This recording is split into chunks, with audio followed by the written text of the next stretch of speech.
السلام علیکم دوستو، میرا نام ہے محمد باقر اور آپ تمام دیکھنے اور سننے والوں کو اس چینل 10 in ورلڈ میں خوش آمدید۔ دوستو، ان دنوں ایک نیوز انٹرنیٹ پر بہت زیادہ وائرل ہو رہی ہے اور وہ یہ کہ زمین کے مرکز نے اپنی حرکت کی سمت کو تبدیل کر لیا ہے۔ اس کے بارے میں کئی لوگ کہہ رہے ہیں کہ اس نے مکمل سمت تبدیل کر لی ہے، جبکہ کچھ لوگوں کے مطابق اس نے سمت تبدیل نہیں کی بلکہ اس کی رفتار سست ہو گئی ہے، جس کی وجہ سے دن اور رات کے اوقات میں بھی تبدیلی آ سکتی ہے۔ اس نیوز کو بہت زیادہ پھیلایا جا رہا ہے اور سب سے پہلے اس بات کی نشاندہی چائنا نے کی۔ چینی سائنسدانوں کے مطابق زمین کے مرکز نے اپنی حرکت کی سمت کو تبدیل کر دیا ہے۔ اس نیوز کو لے کر اب انٹرنیٹ پر بہت سی ایسی خبریں پھیلائی جا رہی ہیں کہ شاید یہ قرب قیامت کی نشانی ہے اور قیامت کا وقت قریب آ چکا ہے۔ جیسا کہ قیامت کی ایک بڑی نشانی ہے کہ سورج مغرب سے طلوع ہوگا، اور اب اگر زمین کا مرکز اپنی حرکت کی سمت کو تبدیل کر رہا ہے تو بہت جلد مکمل زمین بھی اپنی حرکت کی سمت کو تبدیل کر سکتی ہے، اور اگر زمین مکمل طور پر حرکت کی سمت کو تبدیل کرے گی تو اس سے ظاہر ہے کہ سورج مغرب سے ہی طلوع ہوگا۔ لہٰذا دوستو، آج کی ویڈیو میں اسی ٹاپک پر بات کریں گے کہ کیا اس حرکت کی وجہ سے سورج مغرب سے طلوع ہو سکتا ہے، اور ساتھ ہی قرآن و حدیث کے ذریعے قیامت کے وقت سورج کے مغرب سے طلوع ہونے کی نشاندہی کے بارے میں بھی جاننے کی کوشش کریں گے۔ دوستو، اب اپنا قیمتی وقت ضائع کیے بغیر شروع کرتے ہیں اپنے آج کے اس معلوماتی سفر کو۔ دوستو، اگر ہم اس بات کو مکمل طور پر سمجھنا چاہیں تو سب سے پہلے ہمیں زمین کی ساخت کو سمجھنا ہوگا۔ بنیادی طور پر ہمارا یہ سیارہ یعنی زمین 3 مختلف تہوں پر مشتمل ہے۔ اس کی بیرونی تہہ کو قشر الارض کہا جاتا ہے، درمیانی مینٹل، جبکہ سب سے اندر والی تہہ کو مرکزہ کہا جاتا ہے، اور یہی وہ تہہ ہے جس نے اس وقت اپنی حرکت کی سمت کو تبدیل کیا ہے۔ اس کا قطر تقریباً 1221 کلومیٹر ہے، اور یہ زمین کا ایک بہت بڑا حصہ ہے۔ اگر ہم مختصراً اسے ایک چاند کے سائز یا سیارے پلاٹو کے سائز کا کہیں تو یہ بات بالکل بھی غلط نہیں ہوگی۔ یہ چاند سے کچھ حد تک چھوٹا ہے لیکن کافی بڑا حصہ ہے۔ اگرچہ یہ زمین سے الگ نہیں، زمین کے اندر ہی ہے، مگر اس کے باوجود اس کا مطالعہ کرنا بہت ہی مشکل ہے، کیونکہ ایک تو یہ زمین کے بہت ہی اندر گہرائی میں ہے، اور دوسری بڑی وجہ اس کا ٹیمپریچر ہے۔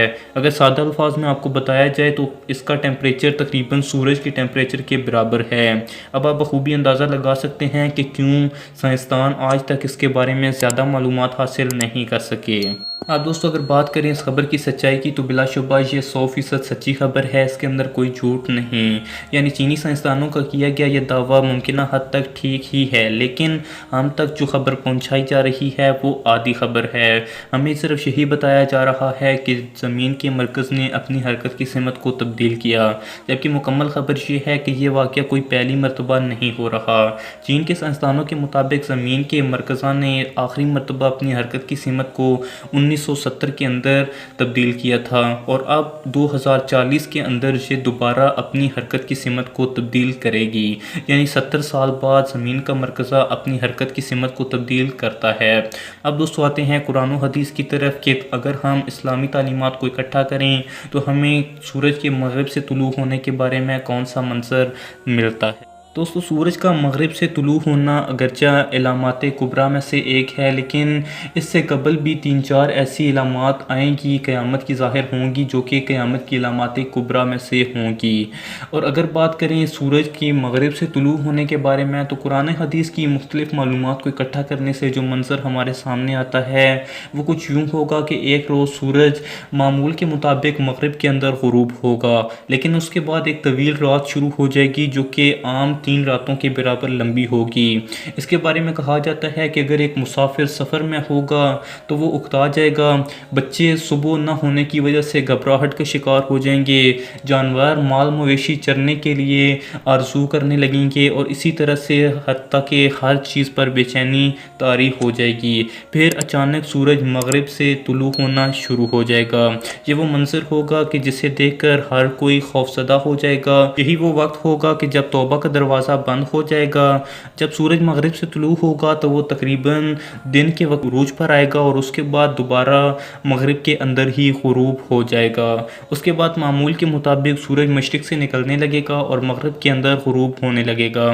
اسلامی تعلیمات کے مطابق اگر دیکھا جائے تو تقریباً 120 سال بعد، اس واقعے کے 120 سال بعد سور پھونکا جائے گا، یعنی قیامت برپا ہو جائے گی۔ تو مختصراً دوستو یہ وہ تمام تعلیمات اور قرآن پاک یا احادیث کے مطابق وہ تمام علامات ہیں جو کہ ظاہر کرتی ہیں کہ کیسے سورج مغرب سے طلوع ہوگا اور اس سے قبل کون سی قیامت کی علامات کبریٰ ظاہر ہوں گی۔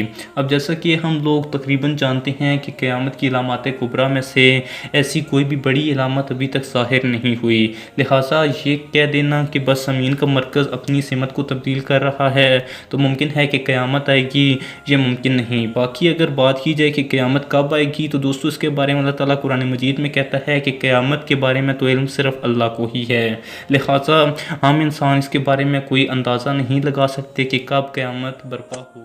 اللہ تعالیٰ سے دعا ہے کہ وہ مجھے اور پوری امت مسلمہ کو نیک اعمال کرنے کی طاقت دے اور ایسے گناہوں سے بچنے کی توفیق عطا کرے جن کی وجہ سے ہمیں روز قیامت حضور اکرم صلی اللہ علیہ وآلہ وسلم کے سامنے شرمندہ ہونا پڑے۔ تو مختصراً دوستو یہ تھی میری آج کی ویڈیو اور امید کرتا ہوں کہ اس ویڈیو کے ذریعے ضرور آپ کے علم میں اضافہ ہوا ہوگا اور آپ کو یہ ویڈیو پسند آئی ہوگی۔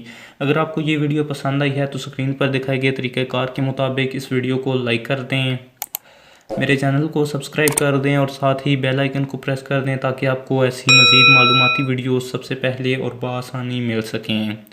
اب میں آپ سے ملوں گا ایسی ہی ایک اور معلوماتی ویڈیو میں، تب تک کے لیے اپنا خیال رکھیے گا۔ اللہ حافظ۔